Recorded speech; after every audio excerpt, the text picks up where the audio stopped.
सारे शहरानी रायचूर को मेरा सलाम। हमारे बीच एक हमारे बड़े भाई फयाज भाई को डिस्ट्रिक्ट माइनॉरिटी चेयरमैन का पोस्ट मुनक्किद किया गया और मैं कल रात में एक वीडियो पोस्ट देखा जिसमें इस पोस्ट को लेकर कहीं हमारे सीनियर लीडर्स को और हमारे कैंडिडेट्स को बहुत अनाप शनाप बोला गया। हमारे जो फारूक भाई बोल के हैं वो इस पोस्ट को लेके कल बहुत सारे बातें वीडियो के दौरान बोले, जो कि मैं उन चीज़ को कंडम करता हूँ कि वो पहली बात जो मैं उनसे कहना चाहता हूँ, आप एक सेक्युलर लीडर बोल के एक अपोजिशन एमएलए को अपनी तारीफ़ में बयान करें। मैं उनसे पूछना चाहता हूं कि आप जिस सेक्युलर लीडर बोल रहे हैं वो सेक्युलर लीडर माइनॉरिटी का एक बाज़ार का जो कमान का मसला था उसमें अपना ज़ाती मामला लाके उसको कंप्लेंट करा के रुकवाया। एक करीमुल्ला शाह दरगाह की मस्जिद का मसला था जिसमें 12 एकड़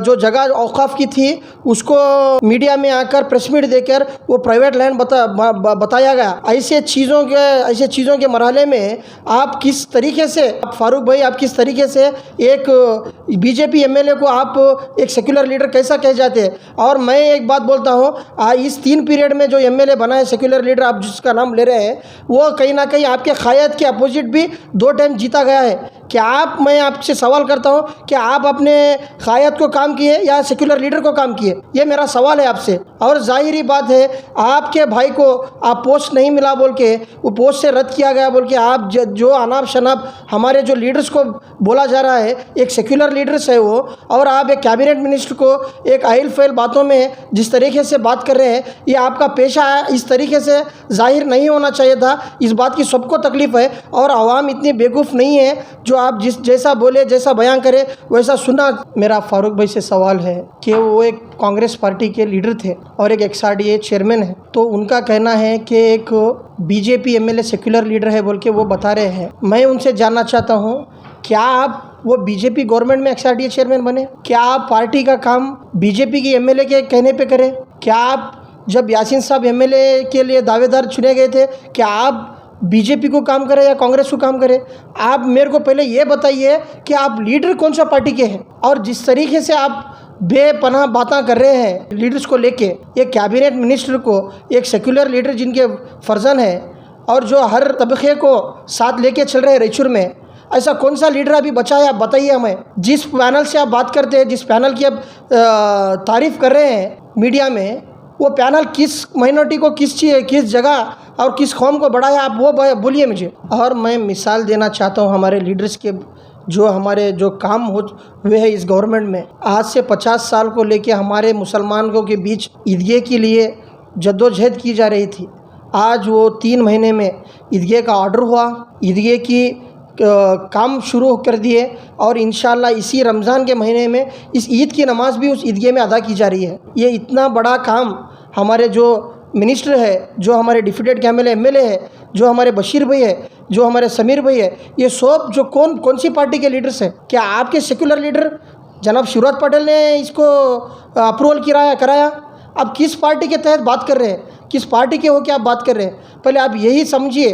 आप 25 साल जिस चीज़ पे काम करके आज एक रुतबा हासिल करे थे, आज उस पार्टी की इज्जत काट रहे हैं आप और लोगों को गुमराही के रास्ते पे लेके जा रहे हैं। और मेरा सवाल ये भी है, जो अलाउद्दीन बाबा की दरगाह का काम, जो कमान का काम रुकाया गया है, इसी एमएलए की तरफ से रुकाया गया था। ये क्या आपके नज़र में सेक्युलर लीडर है या हमारा ईदगाह जो मुनक्किद किया जा रहा है, जिसकी तरफ से काम लिया जा रहा है गवर्नमेंट से, क्या वो सेक्युलर लीडर है? पहले आप ये जानिए। और आज रायचूर का माहौल जिस तरीके से, जिस तेज़ी से रायचूर का डेवलपमेंट हो रहा है, जब से हमारी कांग्रेस पार्टी गवर्नमेंट हमारी मुनक्किद हुई है, तब से हर एक वार्ड में हर सीसी रोड, ड्रेनेज, हर वर्क जो बीजेपी पार्टी में जो गवर्नमेंट में नहीं हुआ वो इस बार काम हो रहा है। हर गार्डन को लो, हर रोड को लो, हर ड्रेनेज में लो, हर स्लम में लो, हर जगह काम हो रहा है। ये कौन से लीडर्स कर रहे हैं? सेक्युलर लीडर्स कर रहे हैं। हर जात के, हर मज़हब के एरिया में डेवलपमेंट चल रहा है। आप इस तरीके से जो बयानबाजी कर रहे हैं, एक कैबिनेट मिनिस्टर को बदनाम कर रहे हैं, ये जो भी एक पार्टी का फैसला रहता, ये हमारे डिफिटेंट कैंडिडेट ने इस बार लिया है और इसका लेटर भी मेरे पास है। सारी हमारी यूथ कमेटी से हमारी एक बात हुई है, रमज़ान के बाद जो भी अल्फाज फारूक भाई ने हमारे लीडर पे और हमारे पे जो भी लगाया हुआ है, हम सारे कार्यकर्ता जो हम आज असेंबली प्रेसिडेंट हो, स्टेट सेक्रेटरी हो, सोशल मीडिया सेक्रेटरी हो, ये सभी लोग और सभी हमारे लीडर्स रमज़ान के बाद हम फारूक भाई के घर जाएंगे और हम पूछेंगे कि यहाँ पर चापलूसी कौन करा, यहाँ पर गेट कौन ताका और यहाँ पर गुलामगिरी कौन करा। ये चीज़ का आप हमारे को क्लैरिटी देना। अगर आप क्लैरिटी देने में फेल हो चुके हैं तो आप उसी मीडिया में जाके माफ़ीनामा दर्ज कराना, ये हमारा कंडम है। रही बात एक हमारे स्टेट चेयरमैन जो कि अब्दुल जब्बार साहब बहुत ही नेक और अच्छे ईमानदार लीडर है और MLC है और स्टेट बोर्ड चेयरमैन भी है, उनके नाम पे भी आपने इल्ज़ाम लगाया है और वो बात भी है ना बेंगलुरु तक जा चुकी है और वो भी कहने वाले हैं, वो भी एक डिफॉर्मेशन केस आप पे दर्ज करवाने वाले हैं।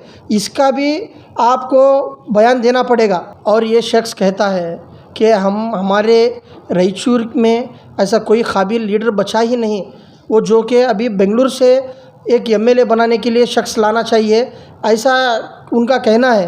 तो मैं हमारी रायचूर की आवाम से ये अपील करना चाहता हूँ, क्या हम इतने गए गुजरे हैं कि इस तरीके से हमें कहा जा रहा है और हमें सवाल किया जा रहा है। पहले ये लोग को हम सवाल करना चाहिए जो बात कर हमारी कौम की और हमारे लीडर्स की जो इज़्ज़त तौहीन करते हैं, उनको मेरा सवाल है ये। और मैं एक चुनौती देना चाहता हूँ, आने वाले दिनों में इन लोगों हमारे लोगों के बीच में हम असेंबली भी जा सकते हैं, हम पार्लियामेंट भी जा सकते हैं। ये हमारे को किसी के कहने की ज़रूरत नहीं है। हमारी कौम बखूबी हर पोस्ट पे अंजाम देना जानती है। और ये शख्स कह रहा है कि एक मुसलमान की पोस्ट को काट कर मुसलमान को लड़ाया जा रहा है। क्या मैं इनसे सवाल करना चाहता हूँ, क्या समीर भाई मुसलमान नहीं थे? क्या आप समीर भाई की पोस्ट कट करके अपने भाई को पोस्ट दिलाए? और आपके भाई से अब वो लोग अपील करके जो हमारे लीडरशिप में शालम भाई जो डिफीटेड MLA कैंडिडेट है, उनके लेटर पे बतौर हैसियत वो एक वर्कर अच्छे वर्कर है बोल के फैयाज़ भाई को चुना गया। क्या वो गलत है? क्या फैयाज़ भाई मुसलमान नहीं है? और ये मीडिया के तरफ से मैं एक भी कहना चाहता हूँ जो कि ये कंडम कर रहे हैं कि एक सेक्युलर लीडर नहीं है बोल के हमारे NS बोसरा साहब, उनके नेतृत्व में हमारे आज की गवर्नमेंट में एक वक्फ बोर्ड चेयरमैन मुसलमान बनाया गया है। रायचूर के इतिहास में पहली बार एक माइनॉरिटी लीडर को डिप्टी मेयर बनाने वाले हमारे NS बोसरा साहब ही है।